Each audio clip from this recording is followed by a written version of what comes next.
Karun, thanks for joining us on Speed.com.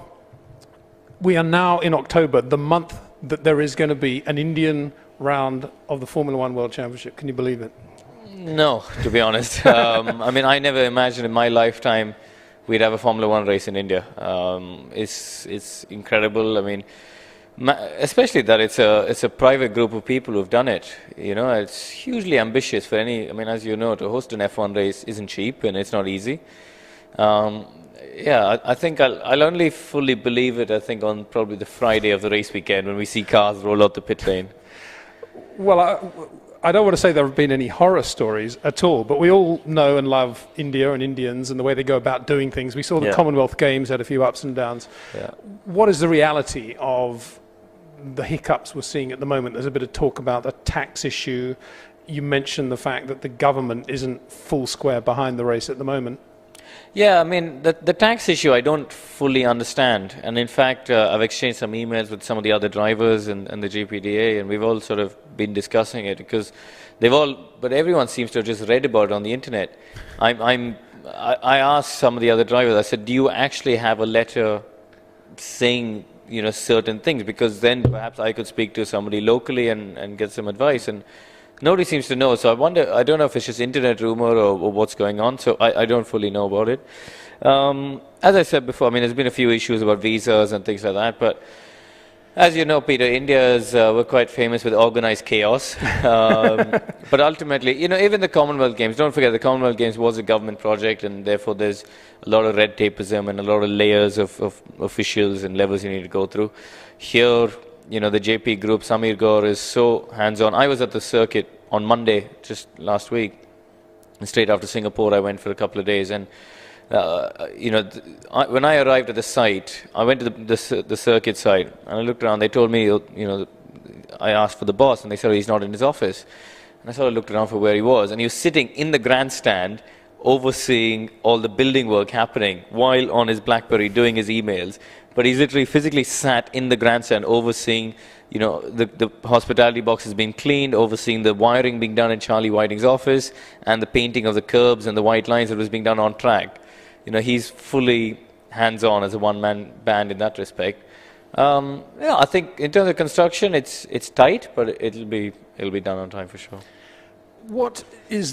Can you try to put into words what it's going to mean for the Indian nation and what the fans think about Formula One? I mean, obviously, it was colonized by the British. Cricket is thriving in India as a result. Yeah.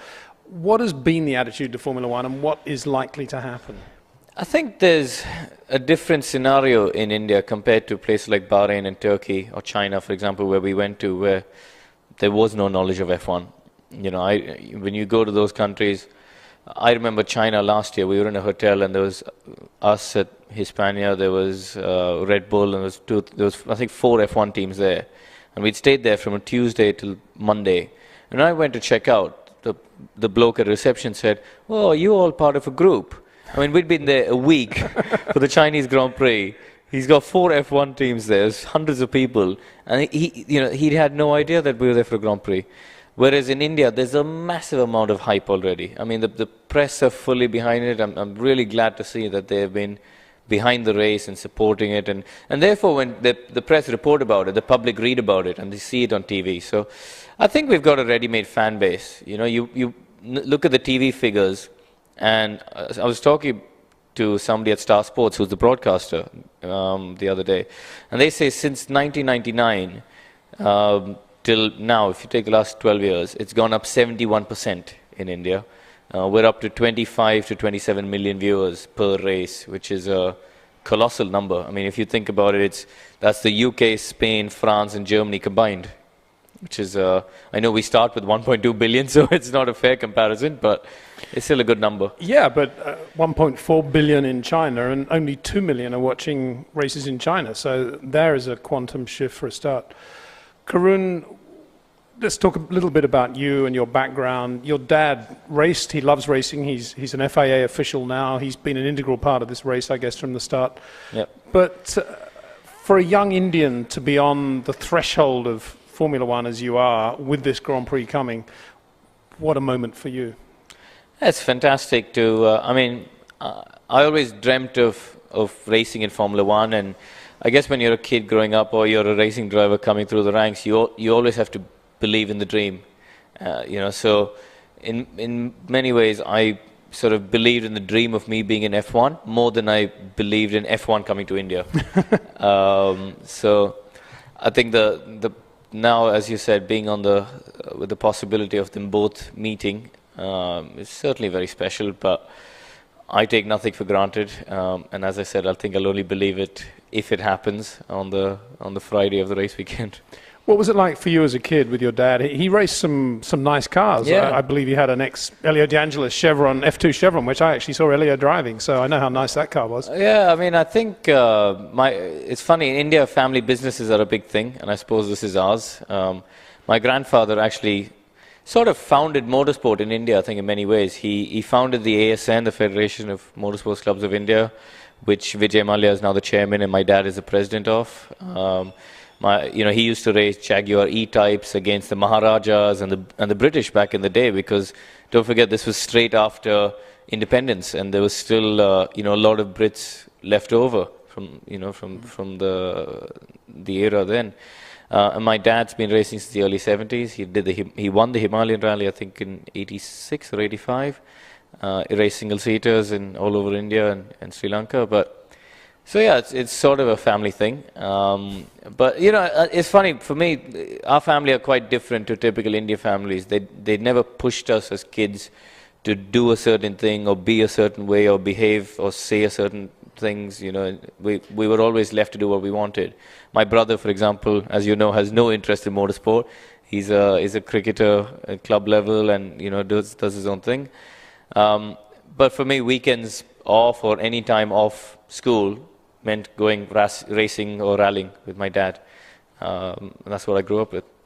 When I grew up, the only Indian that I'd ever heard of was Kinney Lal. I've never met him, but he actually came over to Europe and raced. So that had been done before. And of course, Narain Karthikeyan was a little bit ahead of you as well in what he was doing.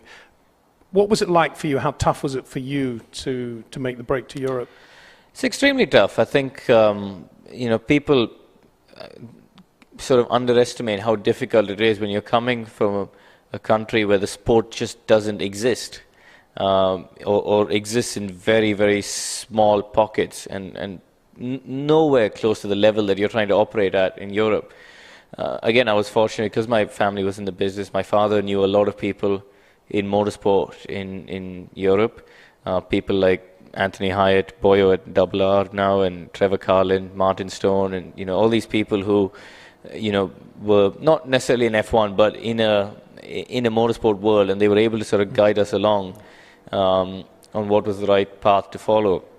My dad actually looked after Narain for a little while, and it's funny now that we're all sitting here, sort of 10 years down the road. But I remember back in '98, my dad did the deal for Vijay Mallya to sponsor Narain to race in Formula 3 and restart Carlin Motorsport, because Carlin had shut down, and we got my dad did the deal to get Vijay to pay Trevor Carlin and to run Narain. And it's funny how 12 years later we're all the same personalities who are still at the forefront of Indian motorsport, because essentially it's Narain, myself, my dad, and Vijay really as the four faces of Indian motorsport today. So it's funny. And Karun, obviously you and Narain taking different paths now to Formula One. He's with Hispania, and I think will be racing in India. That's what they say. Tell us a little bit about your situation. Well, at the moment, obviously I raced with Hispania last year, and it came to the point over the winter where it was a question of what do we do? We had a few options in terms of testing or racing, and I didn't really want to get in a situation where we're out every year looking for millions of dollars to drive, in a situation where you're not going forward. So I had a very interesting couple of meetings with Tony Fernandez last year, the first of which he was wearing his pajamas, which was a bit random.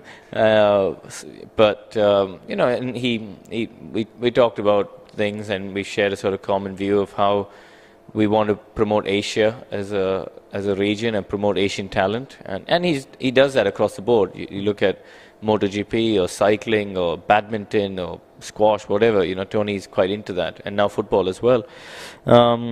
So going to Team Lotus, I knew it was a case of taking a step back because not racing full time is hard. It's painful. But I'm hoping it's going to be one step back to go two forward. What is the plan at the moment for the Indian Grand Prix? Well, at this second, as we speak, there's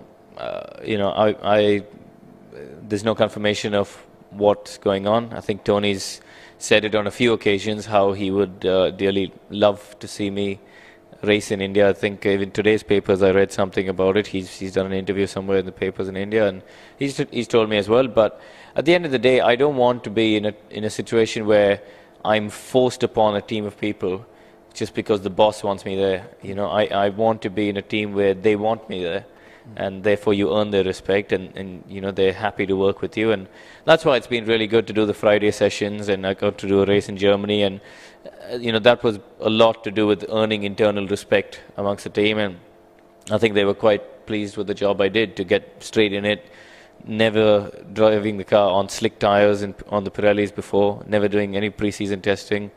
The first time I drove in the dry was on Friday free practice, and so it was a tough weekend. I started off 2.5 seconds away from Heikki, and because there's a lot of strange things, the brake material was different, and I flat spotted I think 6 sets of tires on Friday, or 5 sets of tires on Friday, and so there was a lot to change and to learn over the weekend.